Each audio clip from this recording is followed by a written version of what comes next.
The very word secrecy is repugnant in a free and open society.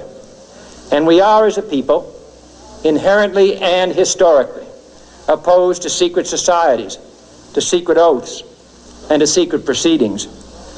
We decided long ago that the dangers of excessive and unwarranted concealment of pertinent facts far outweighed the dangers which are cited to justify it.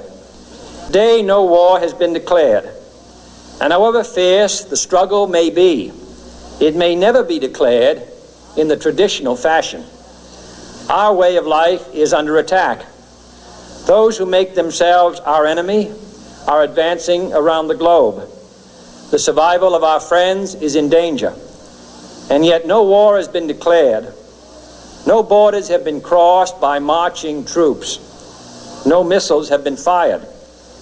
If the press is awaiting a declaration of war before it imposes the self-discipline of combat conditions, then I can only say that no war ever posed a greater threat to our security.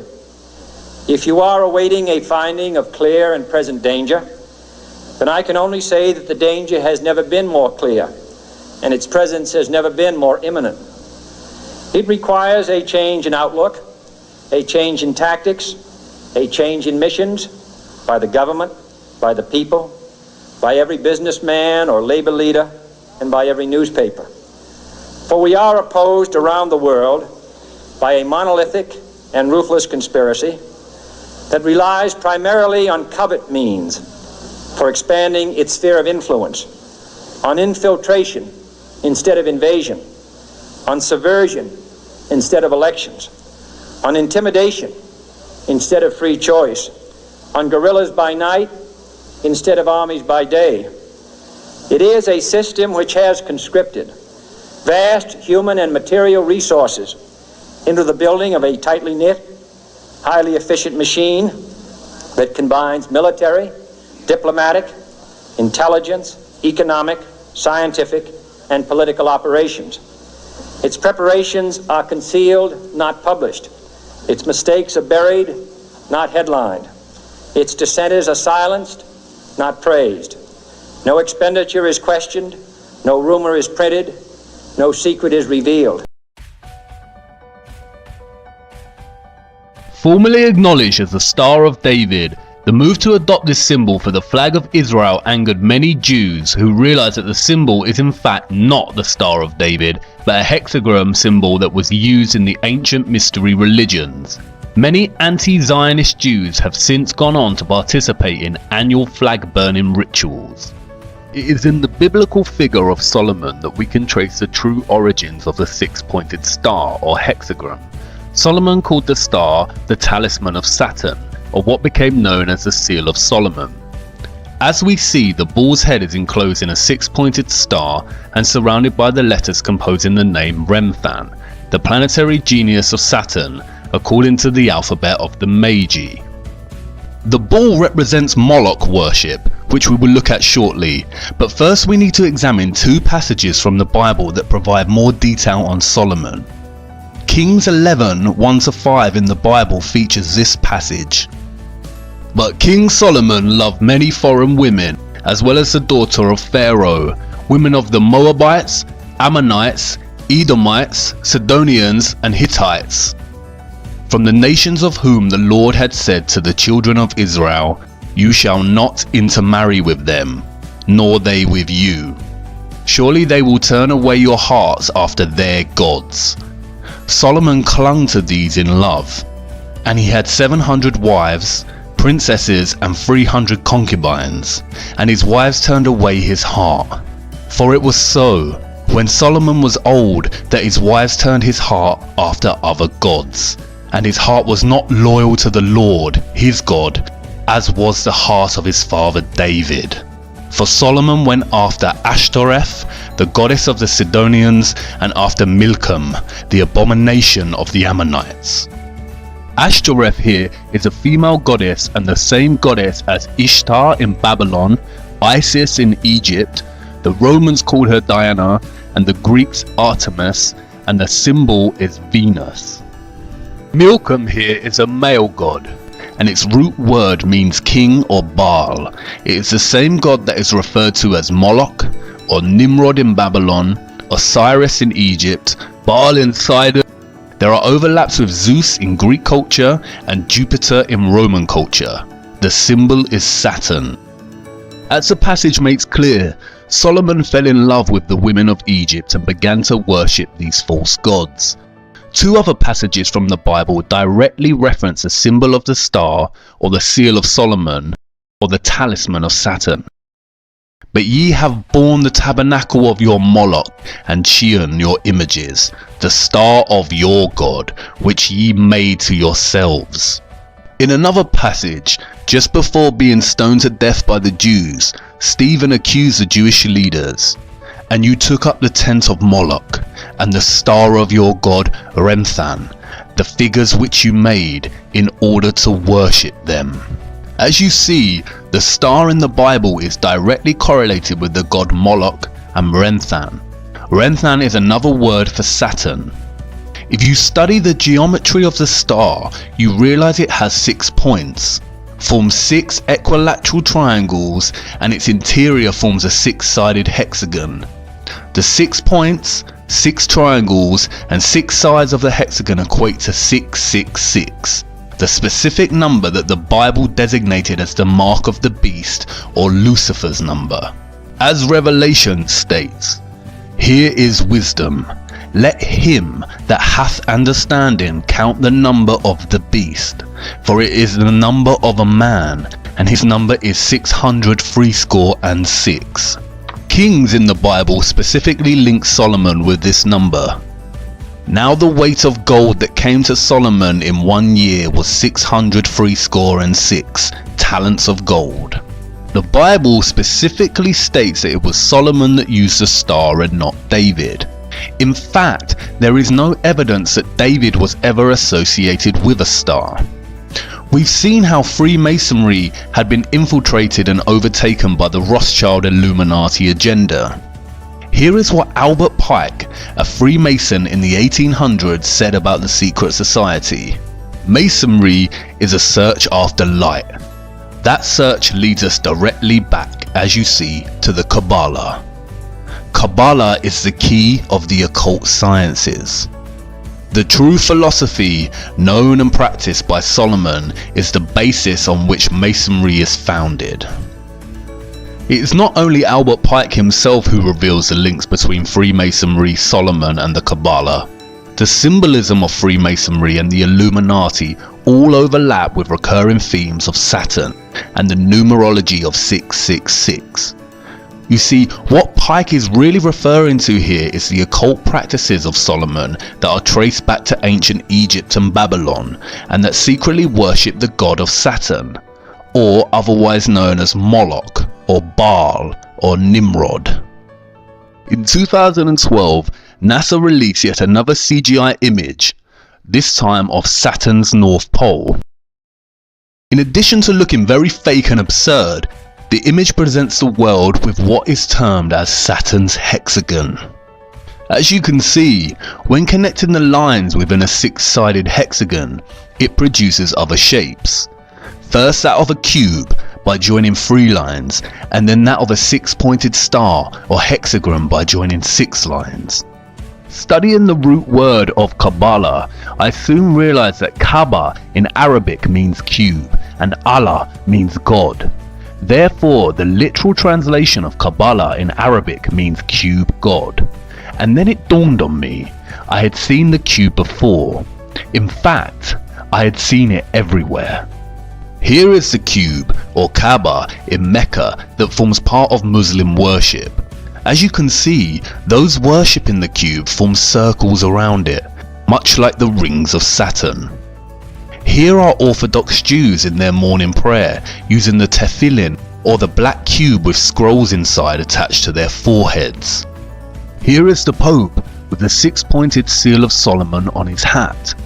Interestingly, if you take the 2D shape of the crucifix and begin to fold it into a 3D shape, it produces a cube. In Hinduism, the hexagram is more commonly known as Shakon. It is the union of Shiva, who represents the male, and Shakti, who represents the female. Hindus also refer to Shiva as Kabbalah Ishwara, the Lord of the Kabbalah. And did you know that there are huge monuments to the black cube throughout the world? Here is the 9/11 memorial from above.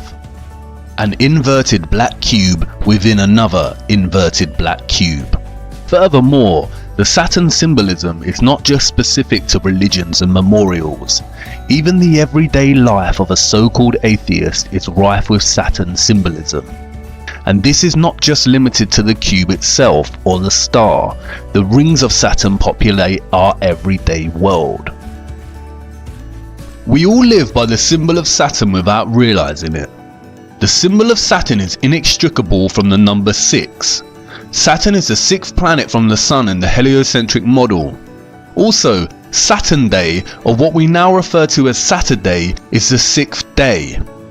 If you look closer at the Freemason square and compass, it is indeed a broken 6-star hexagram.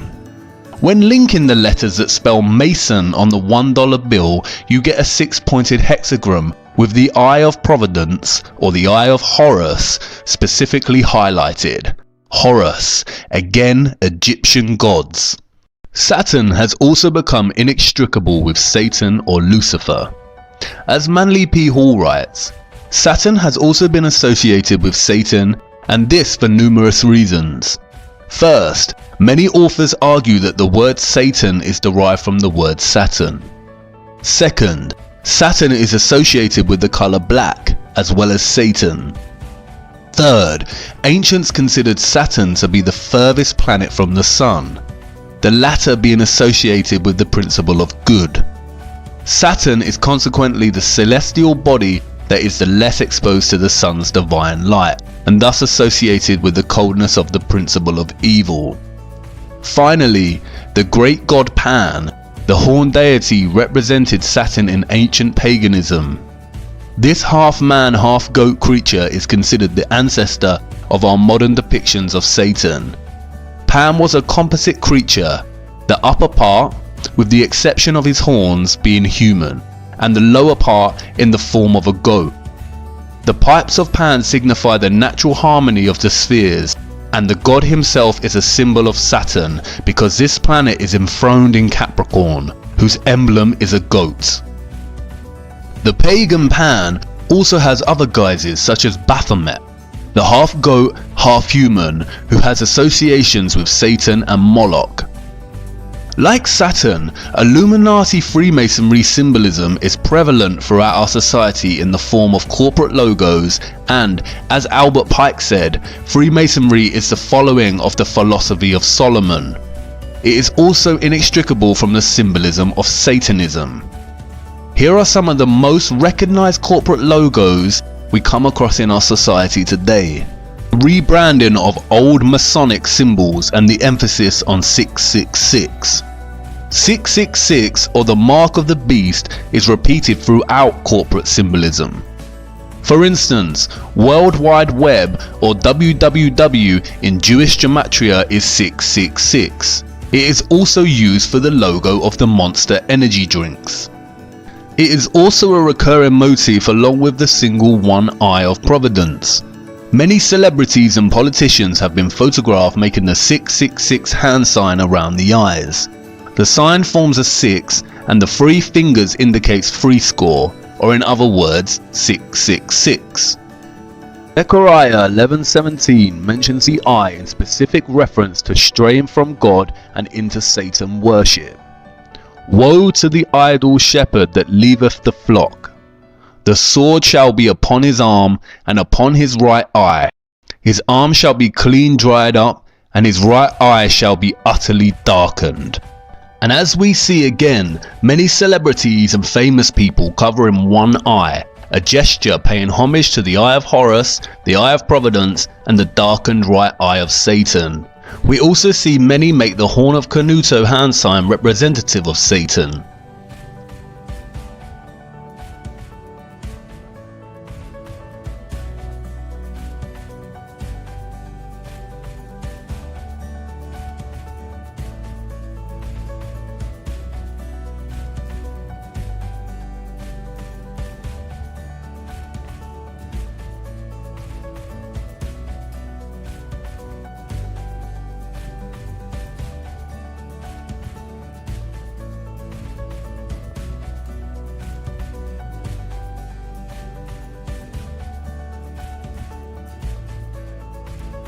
The symbolism is literally everywhere. For instance, why does the Vatican's hall look like a serpent? What are the dark serpent-like figures behind the throne? And why was the Vatican's telescope initially named Lucifer? I could go on and on about the abundance of satanic, Saturn symbols in our culture, from the prevalence of Egyptian monuments to secret gestures such as the vow of silence and the Masonic one hidden hand. But I think you get the point. And there is a wealth of information out there if you want to pursue your own research. This video is only supposed to be a very basic overview of this type of symbolism. It becomes confusing because the same symbol of Saturn or Satan keeps appearing in different eras and cultures under different guises.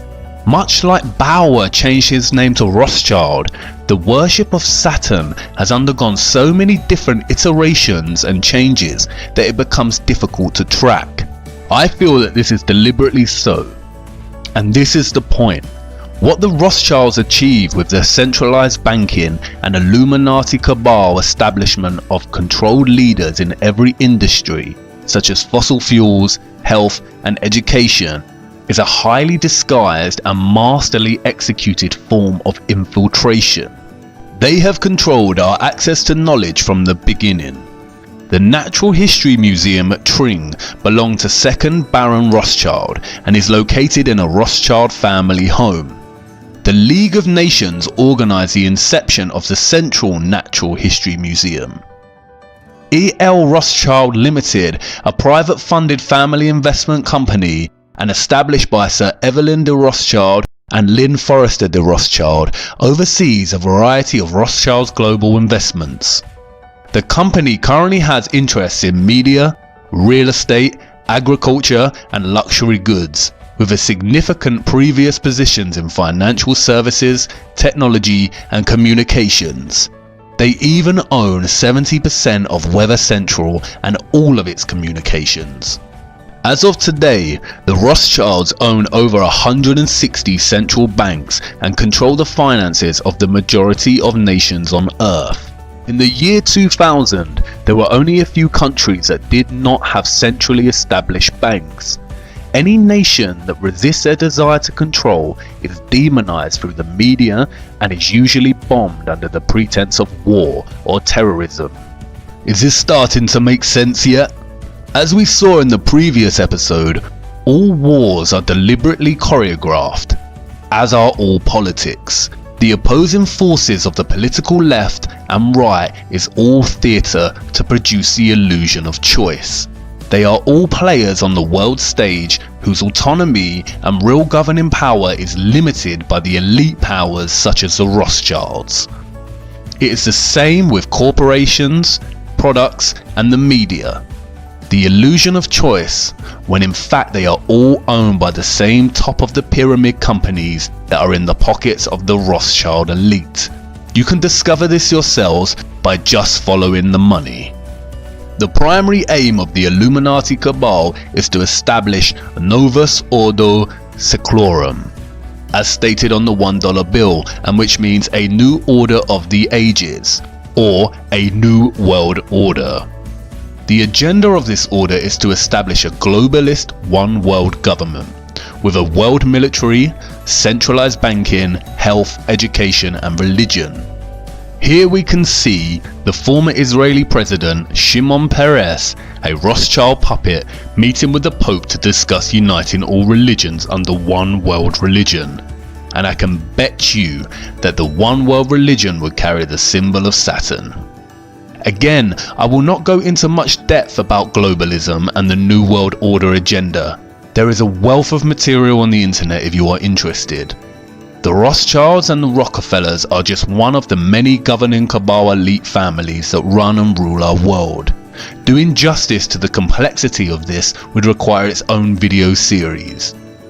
My main objective is to give you a brief overview of the Rothschilds power complex and its grip on our world, and to show you the prevalence of satanic symbolism that stems from this power complex, as it is the key to understanding the lie behind the heliocentric model of the Earth, and why they would deliberately hide that our Earth is a flat, disc-like plane.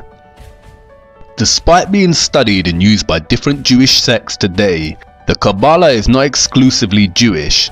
It has ties that go beyond Judaism. Jewish mysticism originated with the apostate Israelites and ancient Egypt and Canaan during the time of the serpent religions of the Ammonites, the Canaanites and Egyptians, all of which trace back to Babylon. And, as I have shown you, this is evident in the symbolism. Does this mean that Orthodox Kabbalah Jews secretly worship Saturn or Satan? No. What the Rothschilds and their puppets have successfully achieved is a worldwide worship of Saturn or Satan in its various guises through deception and infiltration without the world knowing it. I am not suggesting that Jews in general worship Satan, especially in their study of the Kabbalah, nor am I suggesting that Muslims in their prayer to the Kaaba or Catholics visiting the Vatican are Satanists. I am showing you that without actually knowing it, we are all in some way giving our energy and worship to this satanic lineage without realizing it. Even if you're an atheist, the black cube and Saturn rings are so prevalent in your life you may wear clothing with the symbolism on without even realizing. It is now important to return to the Big Bang. As I mentioned in the previous episode, the Kabbalah Ein Sof provides us two conclusions: that either the Big Bang has proven the Kabbalah and its teachings, or that the Big Bang theory was stolen from the Kabbalah. But you see, perhaps there is an even more sinister conclusion behind this. Perhaps, just perhaps, modern Kabbalists, or more specifically the Illuminati Freemasonry satanic complex, have figured out a way to force their beliefs onto others by renaming their views as science. Perhaps atheism is not atheism at all, but a deceptive form of Satan-Saturn worship, which encourages people to forsake the idea of God and creation and adopt randomness, nihilism, or the idea of nothingness, and is achieved through none other than widespread institutional control and infiltration of the sciences via the Rothschilds, Rockefellers, and other puppets. And when met with any opposition is shamed from the so-called scientific community. In a nutshell, atheism legitimized coincidence. What about all the central scientific figures supporting the heliocentric model and the theory of the Big Bang? Well, here is a photo of Zionist Albert Einstein dining with Lord Rothschild. Isaac Newton was a Freemason and had a keen interest in the occult. And all big NASA figureheads and astronauts are Freemasons and openly display this, as does Neil deGrasse Tyson. There exists an organization called the Anti-Defamation League, which serves as an instrument to try and convince everyone that any mention of the Rothschilds and their allies is an anti-Semitic attack on all Jews. This is given historical weighting by the Rothschild choreographed Holocaust and also controlled by the Rothschild-Rockefeller media complex. All major mainstream media outlets can be traced back to their control. As David Rockefeller stated at the Bilderberg Conference in 1991, we are grateful to the Washington Post, the New York Times, Time magazine and other great publications whose directors have attended our meetings and respected their promises of discretion for almost 40 years. It would have been impossible for us to develop our plan for the world if we had been subjected to the lights of publicity during those years. But the world is now more sophisticated and prepared to march towards a world government. The supranatural sovereignty of an intellectual elite and world bankers is surely preferable to the national autodetermination practiced in past centuries. The official controlled narrative states that the Rothschilds are Jews. They are not. They are Satanists. Satanism is the hidden religion that rules the world, and its presence is so prevalent and insidiously woven into the fabric of our everyday lives it is shocking. Its method of control primarily centers around deceit. Just as the Mossad phrase states, by way of deception, thou shalt do war. And I want you to really marinate on this. Imagine If you're that powerful that you literally own the majority of nations on Earth and most of the world's GDP, if you had an agenda, is there anything that would be able to prevent you? Would people in power or of fame be able to speak out against you without it having dire consequences? Really consider that kind of wealth and power. It is becoming more and more evident we have been deceived on the true nature of our Earth. And I understand that what I am telling you probably sounds just as ludicrous and ridiculous as when I first mentioned that the Earth is flat. And I know you are on the brink of turning this off and writing it off as garbage conspiracy theory. But let me tell you this, conspiracies are real. It's the lack of evidence that makes them a theory. Stay with me. As I said before, you cannot tell people the truth, you must show them. Do not take my word for it.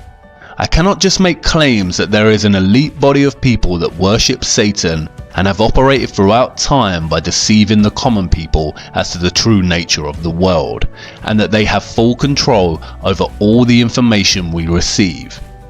Prevalent Satan symbolism and the history of the Rothschilds is not enough proof or evidence. If Satanism is real, then I need to show you the true evil of such worship before I show you what they are covering up with NASA. Come with me now to part 7. We are nearly through this rabbit hole.